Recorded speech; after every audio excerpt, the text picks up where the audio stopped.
तो हेलो साथियों, नमस्कार। स्वागत है आपका आपके अपने चैनल सक्सेस जंक्शन एक कदम सफलता की ओर में। मेरा नाम है अतुल शुक्ला और हम लेकर के आ गए हैं आपके लिए महत्वपूर्ण अपडेट है। मध्य प्रदेश अतिथि शिक्षक भर्ती से संबंधित है। मध्य प्रदेश अतिथि शिक्षक भर्तियां रिक्ति अपडेट को लेकर के एक यहाँ पर महत्वपूर्ण सूचना हमें प्राप्त हुई है। नियम जारी कर दिए हैं और संकुल प्राचार्यों को ये नियम भेज दिए गए हैं। जैसा कि आपको पता है, अभी कल ही आदेश दिया गया था कि जितने भी पद आपके स्कूल में खाली हैं, उन पदों की सूची 6 अगस्त यानी कल तक हमको प्रोवाइड कराइए, जिससे कि हम रिक्तियों को मतलब अपडेट कर सकें जीएफएमएस पोर्टल पर। तो यहाँ पर उसमें क्या कार्रवाई की गई है, अभी तक रिक्तियाँ अपडेट हुई हैं या नहीं अपडेट हुई हैं, अगर नहीं अपडेट हुई हैं तो क्यों नहीं हुई हैं और कब तक होंगी, वो सारी जानकारी हम आपको देने वाले हैं। उससे पहले वीडियो को लाइक करके चैनल को सब्सक्राइब कर लीजिए, जिससे मध्य प्रदेश में होने वाली सभी भर्ती परीक्षाओं की जानकारी सही समय पर आप तक पहुंच सके और जो भी अपडेट आए वो भी आप तक पहुंचे और वर्ग 3 की जो फ्री ऑफ कॉस्ट हमने क्लासेस शुरू की हैं वो भी आप तक सही समय पर पहुंच सकें और वर्ग 3 का पर डे का एग्जाम एनालिसिस भी आप तक पहुंच सके। तो वीडियो को लाइक और चैनल को सब्सक्राइब जरूर कर लीजिएगा। चलिए देखते हैं क्या नया आदेश यहाँ पर निकल कर के आया है, क्या नई सूचनाएं हमको प्राप्त हुई हैं। और ये जो भी सूचनाएं प्राप्त हुई हैं वो हमें माननीय एक संकुल प्राचार्य जी हैं, उनके द्वारा यह बात बताई गई है, तो वेरीफाइड है, इसमें कोई दिक्कत नहीं है। तो चलिए देख लेते हैं। उससे पहले आपको बता दें भाई, वर्ग 3 का एग्ज़ाम डेट आ चुकी है, 10 तारीख से आपका एग्ज़ाम स्टार्ट हो रहा है।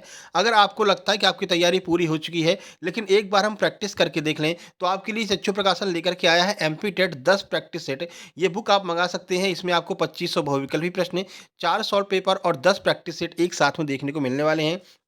इस तरह से प्रश्न दिए रहेंगे, यहाँ पर उसके आंसर दिए रहेंगे और हर एक आंसर का डिटेल में सॉल्यूशन भी दिया रहेगा, जिसको आप यहाँ पर देख सकते हैं। इसके अलावा मान लीजिए कोई एक सब्जेक्ट आपका गड़बड़ है, बाकी सब कुछ आपका तैयार है, तो जो सब्जेक्ट आपका नहीं सही है, उसकी सब्जेक्टिव बुक भी आप मंगा सकते हैं, जैसे कि गणित की, इंग्लिश की, हिंदी, संस्कृत, पर्यावरण और बाल विकास एवं शिक्षण शास्त्र। किसी की भी किताब आप मंगा सकते हैं। ये सारी किताबें आप फ्लिपकार्ट और अमेजन से मंगा सकते हैं, जिसकी लिंक डिस्क्रिप्शन बॉक्स में दी गई है। लिंक पर क्लिक करके आपको ये किताबें मंगा लेनी है और अपनी तैयारी को और मजबूत करके और मजबूती के साथ में आपको अपना एग्जाम देने जाना है, जो कि 10 तारीख से प्रारंभ हो रहा है और हर डे का हर शिफ्ट का हम एग्जाम एनालिसिस करवाएंगे।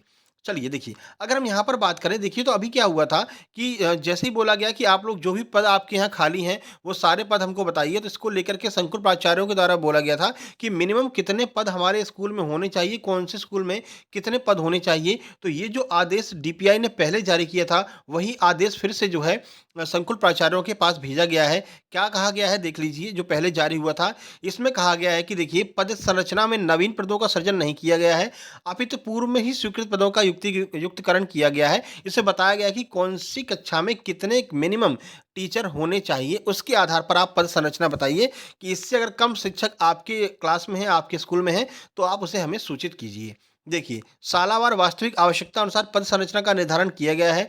यह पद संरचना विगत वर्ष के नामांकन के आधार पर है, जो वर्ष 2024-25 के लिए भी लागू होगी। 2024-25 में जो आपका सत्र चल रहा है, इस सत्र में ये पद संरचना होनी चाहिए। कम से कम इतने शिक्षक तो आपके स्कूल में होने चाहिए। देखिए, प्रत्येक शिक्षक के द्वारा न्यूनतम 4 पीरियड एवं अधिकतम 6 पीरियड का ही अध्यापन कार्य किया जाएगा। कम से कम 4 पीरियड आपको पढ़ाने हैं और अधिकतम 6 पीरियड ही एक टीचर से पढ़वाने हैं। इससे ज़्यादा जो है आपको वर्कलोड नहीं देना है, ठीक है? और देख लीजिए, यहाँ पर जो डार्क चीज़ें हैं उसको देख लेते हैं। देखिए, शाला में नामांकन की कमी अथवा वृद्धि के आधार पर प्रतिवर्ष 31 जनवरी की स्थिति में समीक्षा की जाएगी। यानी हर वर्ष 31 जनवरी को समीक्षा की जाएगी कि कितना नामांकन हुआ है और कितना कम नामांकन हुआ है, तो फिर पद संरचना हर साल के लिए अलग-अलग जारी की जाएगी। अभी वर्तमान में आपका 2024-25 के लिए ये जो पद संरचना हम आपको नीचे दिखाने वाले हैं, ये जारी कर दी गई है। देखिए, चलिए बाकी सब यहाँ पर वही दिया गया है। नवीन पद संरचना प्रभावशील होने के उपरांत पूर्व में एकल शालाओं के लिए आवंटित पदों पर के स्थान पर नवीन पद संरचना के अनुसार ही जो है आपको पदों को भेजना है। और ये जो आदेश है वो भोपाल में 15/7/2024 को जारी किया गया था। इसी आदेश को वापस से जो है संकुल प्राचार्यों के पास भेजा गया है, जिससे कि पता चल सके कि किस स्कूल में कितने विद्यार्थी हैं और कितने टीचर होना अनिवार्य है। देखिए, तो 15/7/2024 वाले आदेश में यही कहा गया था। चलिए देख लेते हैं। देखिए, तो प्राथमिक स्तर यानी कक्षा 1 से 5 तक में न्यूनतम 2 शिक्षक तो अनिवार्य है, 2 शिक्षक तो आपके 1 से 5 तक में होने चाहिए। बहुत सारे स्कूल ऐसे हैं जिसमें एक ही टीचर है और वो कक्षा 1 से लेकर के 8 तक को जो बच्चों को पढ़ा रहा है, ये जो है यहाँ पर देखा गया है। तो ये अब नए जो पद संरचना बनाई गई है, उसमें बोला गया है कि अगर कक्षा 1 से 5 तक आपका स्कूल है, जिसे आप फॉलो कर रहे हैं, तो वो न्यूनतम 2 शिक्षक तो होने ही चाहिए। जो आपका शिक्षा अधिकार 2009 के आधार पर यह बात कही गई है। और कैसे होंगे वो परिशिष्टि 1 पर दिया गया है, तो परिशिष्टि वगैरह हमें पढ़ने की आवश्यकता नहीं है, हमको ये देखना है कि किस स्कूल में, किस कक्षा में कितने जो है टीचर्स होने चाहिए। माध्यमिक स्तर 6 से 8 तक में न्यूनतम 3 शिक्षक तो होने ही चाहिए, ठीक है? उसके बाद में 1 से 8 तक अगर स्कूल है आपका, तो न्यूनतम 5 शिक्षक होने चाहिए, जिसमें 2 शिक्षक प्राथमिक शाला हेतु और 3 शिक्षक माध्यमिक शाला हेतु होने ही चाहिए। तथा सरल क्रमांक 1-2 के अनुक्रम में शासनादेश अनुसार छात्र नामांकन के आधार पर आप जो है बढ़ा सकते हैं, घटा नहीं सकते हैं। शिक्षकों की संख्या बढ़ा सकते हैं। अगर ज़्यादा आपके यहाँ बच्चे हैं तो आप उनकी जो है शिक्षकों की संख्या बढ़ा दीजिए। हाई स्कूल 9 से 10 और कक्षा 6 से 10 इनके लिए न्यूनतम 6 विषयवार शिक्षक होने चाहिए। एक-एक विषय का एक-एक शिक्षक होना ही चाहिए और 6 शिक्षक अनिवार्य रूप से आपके स्कूल में होने चाहिए। अब इसका आपकी ये जो नई सेकंड काउंसलिंग होने वाली है, इस पर क्या असर पड़ने वाला है, वो आपको बताने वाले हैं।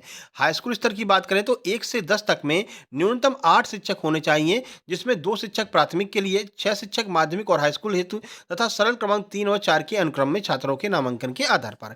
बाकी यहाँ पर कक्षा 9 से 12, 6 से 12, 1 से 12 हायर सेकेंडरी शालाओं में अतिरिक्त संकाय या फिर नामांकन के आधार पर जो है आपके पास में शिक्षक होने चाहिए। हायर सेकेंडरी के लिए कोई अनिवार्यता नहीं दी गई है। अगर आपके पास कम बच्चे हैं तो कम टीचर आप रख सकते हैं, लेकिन 1 से 10 तक में यहाँ पर बता दिए कि इतने-इतने न्यूनतम शिक्षक आपके पास में होने चाहिए।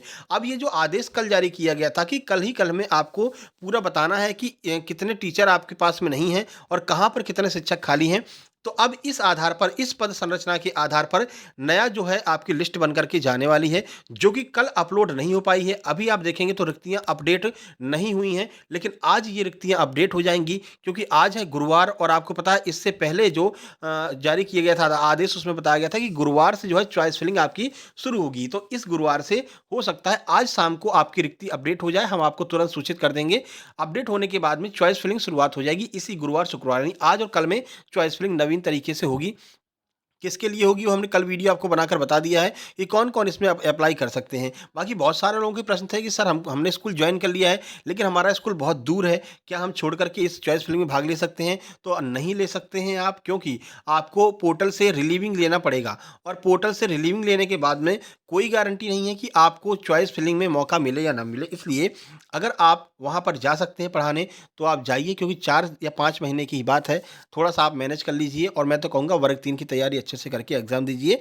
नियमित शिक्षक बन जाइए, तो जो हर साल का ये रट्टा रहता है कि भई अब इस बार हटना पड़ेगा, फिर से चॉइस फिलिंग करनी होगी, ये सब सिस्टम समाप्त हो जाए, ठीक है? तो यही हमारा आपसे कहना है भाई। कल हमने वीडियो अपलोड कर दी है अंतरिक्ष एवं सौरमंडल की, उसको आप लोग देख लेना, 10 नंबर यहाँ से पक्के हो जाएँगे, ठीक है? और हर एक जो है सब्जेक्ट की वीडियो हमने 100-100 प्रश्नों की अपलोड की है, टॉप 100 की। अभी थोड़ी देर में हिंदी भाषा में पेडागोजी की टॉप 100 वीडियो, जो टॉप 100 प्रश्नों की वीडियो अपलोड करने वाले हैं, तो वो भी आप लोग देख कर के जाइएगा।